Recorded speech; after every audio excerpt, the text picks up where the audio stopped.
Bahasa gaul kini menjadi ciri khas generasi Alpha, generasi yang tumbuh di tengah arus digital dan media sosial.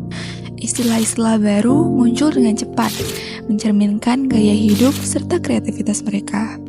Namun, apakah tren ini hanya sekedar bentuk ekspresi modern atau ada risiko tergesernya norma kesopanan dalam berkomunikasi?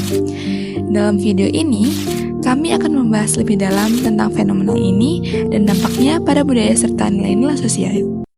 Untuk matamu yang basah tak berhenti, untuk tawa yang datang sesekali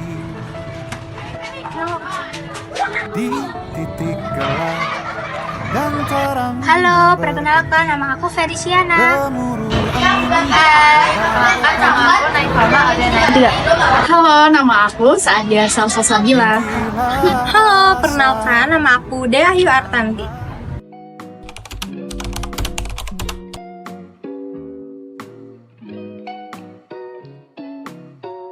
Buatlah satu kalimat yang menggunakan kata membantu. Saya membantu teman yang sedang tergantung.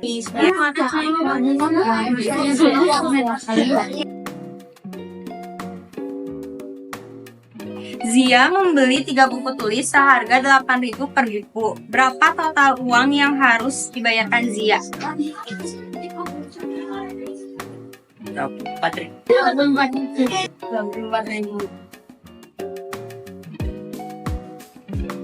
Mengapa kita harus mengalah supaya kita berbicara pada berapa dan tidak ada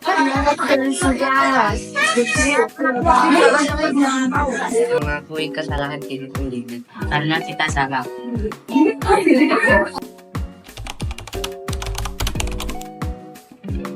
Menurut Raffi, apa sih bahasa gaul itu? Bahasa tambahan. Terus, kamu banyak menemukan anak-anak yang sering menggunakan bahasa gaul. Anak kayak teman-teman di sekolah kamu atau teman-teman lain kamu banyak menggunakan bahasa gaul nggak? Iya. Kamu kenapa sih banyak anak-anak sekarang yang suka pakai bahasa gaul? Kamu bisa nggak bahasa gaul satu aja? Tiga bahasa gaul. Dari beberapa anak-anak siapa kamu? Saya Mering, kamu tahu Mering kan? Wah ya, ya itu apa kamu? Pahamnya kamu itu apa? Ya berarti kamu tahu istilahnya tapi nggak tahu artinya. Nah kamu bahasa gaul tuh keren nggak? Keren nggak? Kalau kamu pakai bahasa gaul? Enggak. Menurut kamu apa nanti yang tepat untuk pakai bahasa gaul dan apa cara yang sopan? Kalau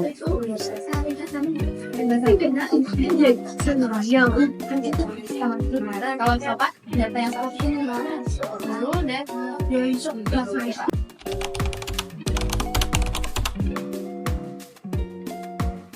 pendapat Ibu mengenai penggunaan bahasa gaul di kalangan siswa?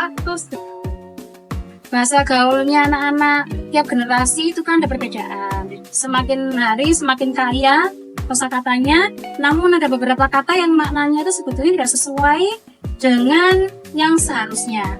Nah, kalau di dalam kelas itu anak-anak ketika berbicara dengan teman sebaya, memang kebanyakan menggunakan bahasa gaul yang mungkin memudahkan mereka untuk bisa mengerti satu sama lain.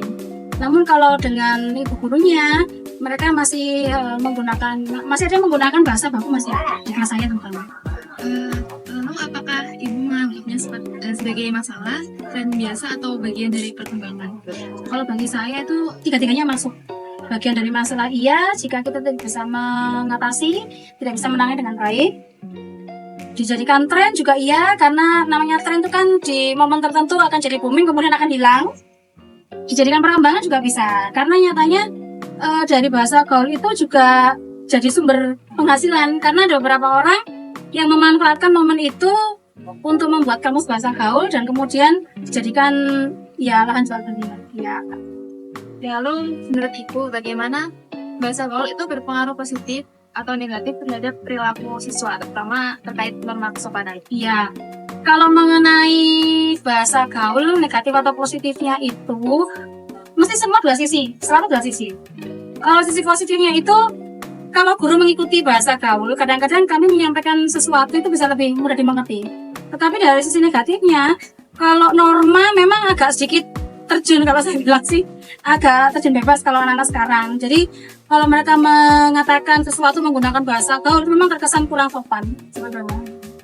Jadi bahasa gaul bisa mengurangi rasa hormat dalam percakapan sehari kepada. Iya, jadi kurang ada adabnya gitu ya. Lalu bagaimana cara para guru-guru di sini untuk mengajarkan nilai kesopanan dan etika berbahasa kepada siswa?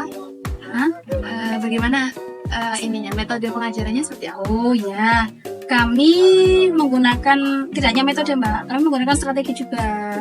Artinya begini, bahasa gaul itu sekiranya masih bisa masih bisa ditolerir, ada batas-batas toleransi masih bisa dipakai. Tapi kalau sudah ada yang sedikit tidak pas penggunaannya juga, maka kami juga harus menjelaskan itu. Di pembelajaran manapun dalam satu hari, kalau kami kan guru kelas ya. Jadi kalau guru kelas itu guru kelas yang berperan dalam satu hari pembelajaran itu. Seperti contoh ya, ini ada istilah sigma. Nah, sigma ya. Padahal kalau di bahasa yang sesungguhnya, arti di KBBI sigma itu kan jumlah.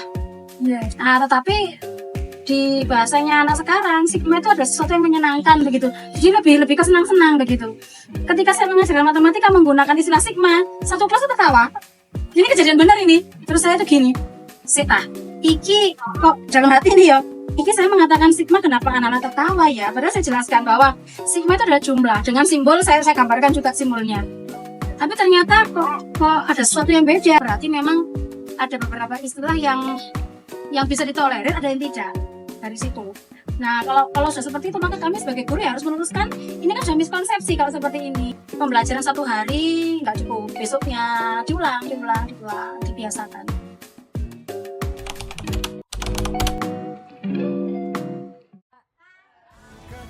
Bahasa gaul di kalangan generasi alpha mencerminkan kreativitas dan adaptasi terhadap era digital. Namun, penggunaannya harus bijak agar tidak mengabaikan norma kesopanan.